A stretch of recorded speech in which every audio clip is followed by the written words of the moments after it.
10 days since the dramatic Oval Office clash that upended United States-Ukraine ties, meeting between top officials from both sides is now underway in Jeddah, Saudi Arabia. United States Secretary of State Marco Rubio is leading the United States delegation for the talks with Ukrainian officials on ways to end the three-year long war between Russia and Ukraine. Saudi Arabia's National Security Advisor and Foreign Minister sat at the head of the table. United States Secretary of State Marco Rubio is sitting next to National Security Advisor of United States Mike Waltz. On the Ukrainian side, top aide of President Volodymyr Zelensky, among others. In fact, Ukrainian President Zelensky is in Saudi Arabia. He arrived on Monday for talks with Saudi Crown Prince Mohammed bin Salman, but is not part of the talks with United States officials. All right, let me at this moment bring in my guest to discuss this further. Can this possibly be the light at the end of the tunnel? How difficult are these negotiations going to be? Professor Andrew Latham, author and Professor of International Relations at the Macalester College in the United States, is joining us at this moment. Olena Tregub, former Director, Ministry of Economic Development and Trade of Ukraine, is also with us. Thank you so much to both of you for speaking to us. Professor Latham, let me understand this from you. First talks with Russia, then with Ukraine, both separately, and that too after the dramatic showdown that took place in White House between the head of the states of America and Ukraine. How hopeful are you as far as these talks are concerned? Optimism of the spirit and pessimism of the will, I suppose, is how I would put it. Guardedly optimistic might be another way of putting it. Look, this is a Trumpian version of Nixon's shuttle diplomacy. The United States is the mediator. It's clear that these two parties, Russia and Ukraine, can't be in the same room at the moment talking about these things. So whereas in the 70s, Nixon and Kissinger were flying all over the place. Now they have everybody flying to Riyadh or Jeddah to have these discussions. Necessary first step. Having said that, though, and the idea here is to find out where the red lines are. What Russia, last month, Ukraine today, are willing to concede, and where the red lines are, what they're not willing to concede, and see if there's some overlap there, which would be the foundations for the context within which one might negotiate in the short term a ceasefire, but in the longer term some kind of frozen conflict. So that's where we are. I think, though, and just to wrap this up very quickly, there are real differences between what Russia wants and what Ukraine is willing to accept. And I don't see an easy way forward on this. Yeah. You know, while Russia and Ukraine may find it hard to be on the same table at this moment to try and discuss any sort of long-term peace or stability solutions, but the relations between Ukraine and United States have also taken a dramatic turn under President Donald Trump. Should this also be seen as some sort of thaw between that relationship, at least a working relationship in which Ukraine and United States can agree on the way forward? Well, there's two things going on here. One of which is that President Trump really sees President Zelensky as the problem here, as the impediment to any kind of peace. Not saying he's right, but that's the way he sees it. And so he's put a full court press on, pausing military aid, suspending intelligence sharing. He really wants to twist Zelensky's arm to get him to the table. The bigger picture is, under Trump, the U.S. wants out of Europe. And to get out of Europe, it needs to solve this, end this war, first of all. The U.S. under Trump wants to disentangle itself from Europe. The Europeans can look after European security, and it wants to use an overused term, pivot, not to the Middle East, because they want out of there as well, but to the Indo-Pacific and to deal with the challenge of China. And so if you really want to focus your resources, time, energy, attention, and military, soft power, hard power resources on China, you got to get out of Europe, and you got to get into the Middle East. Olena, let me ask you this. Given the tension between what recently transpired between Donald Trump and President Zelensky, the military aid has been stopped from the United States. Is there a sense that Ukraine is being pushed in a corner to come onto this table, and that may not yield the kind of results that possibly any other peace negotiation could have seen? Well, absolutely. The pressure is enormous, and U.S. has been the biggest military partner of Ukraine. And this sudden turn, of course, was shocking for everybody in Ukraine, including Zelensky, as you can witness from his meeting in the White House. However, Ukraine has options because only 1/3 of assistance comes from the US. Ukraine also provides its own weapons, makes its own weapons. The other third is made in Europe. So Ukraine is looking for options right now and trying to demonstrate to US that we are still partners and we both want peace. Definitely, Ukraine is not in position to completely move away from US at this point. Does this, conversation which is taking place at this moment in Jeddah, Olena, does it pave the way for possible future, conversations, or at least Ukraine, Russia, and United States sitting together on a negotiating table, or is that a very long way ahead? We think it is a much longer way ahead. However, we think that today's meeting will be good for Ukraine. We think that we will be able to reestablish dialogue with the United States, and from there we will move forward.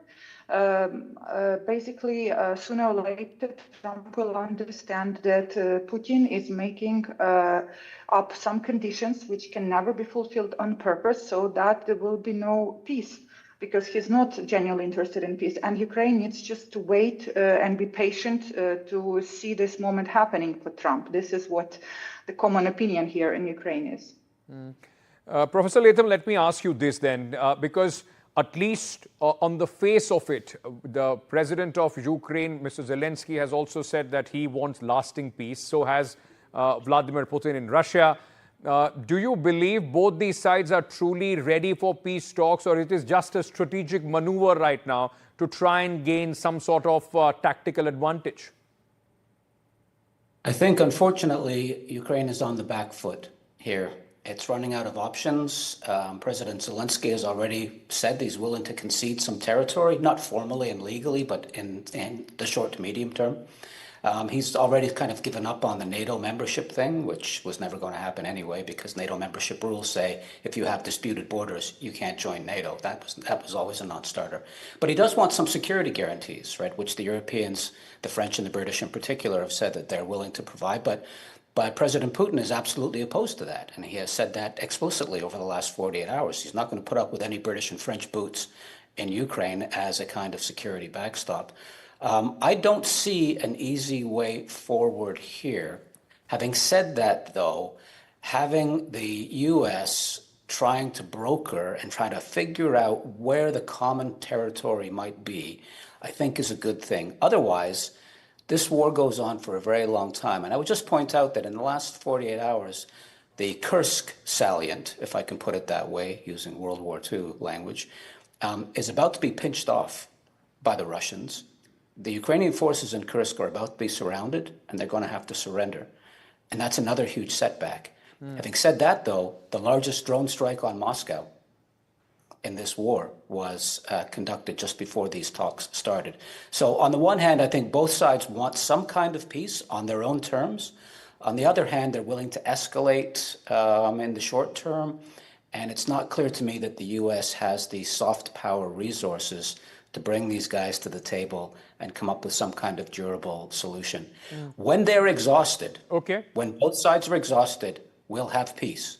But until then, unfortunately, more bloodshed.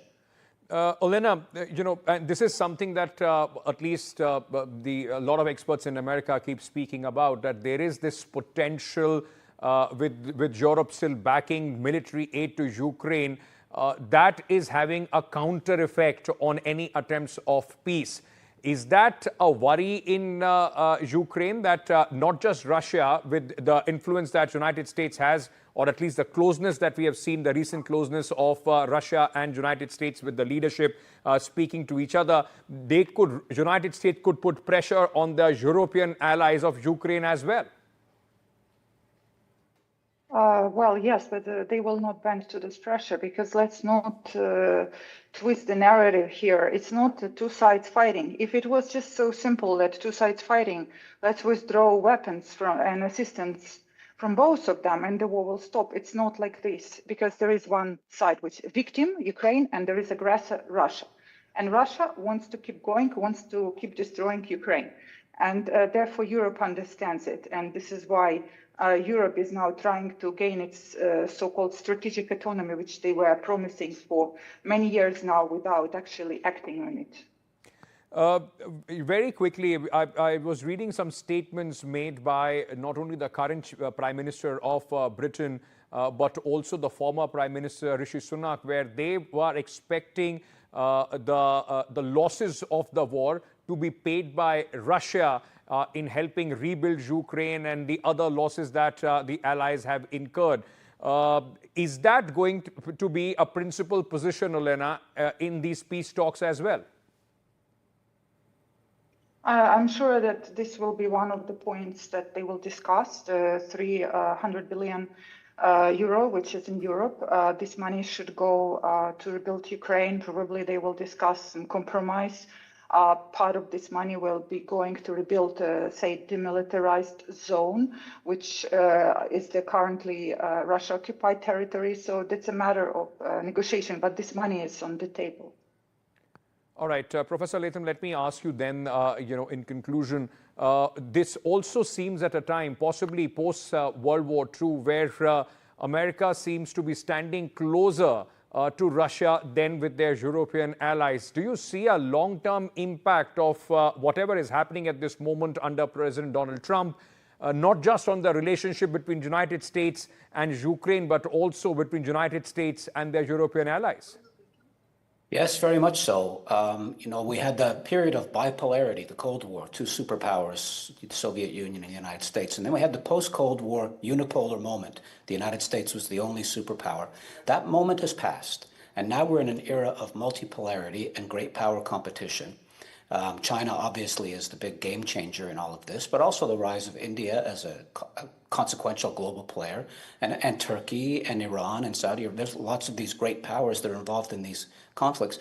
And Washington, under the Trump administration at least, has, it seems, decided that in this new multipolar era, the Europeans can look after Europe, the Saudis and the Gulf Cooperation Council states can look after the Persian Gulf.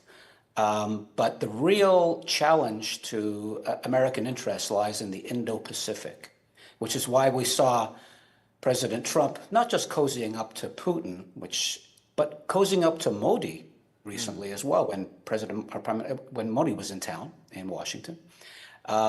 So it's a different game all of a sudden. The U.S. wants out of the European security business, as far as I can tell. It wants out of the Middle East. And it wants to focus on the Indo-Pacific and the Western Hemisphere as well, which is why we have all this talk about Greenland and Canada and Panama Canal and all the rest of that. This is not 1991 and it's not 1949. This is 2025.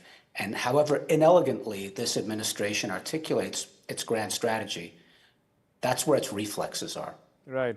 We are hoping, of course, for the sake of the people of Ukraine, those who are at the receiving end of this aggression, and also for this war which is going on for the last 3 years, that there is some semblance of peace, at least some ceasefire between both the countries, and these talks are fruitful at this moment. Thank you so much to both my guests for joining me on this discussion.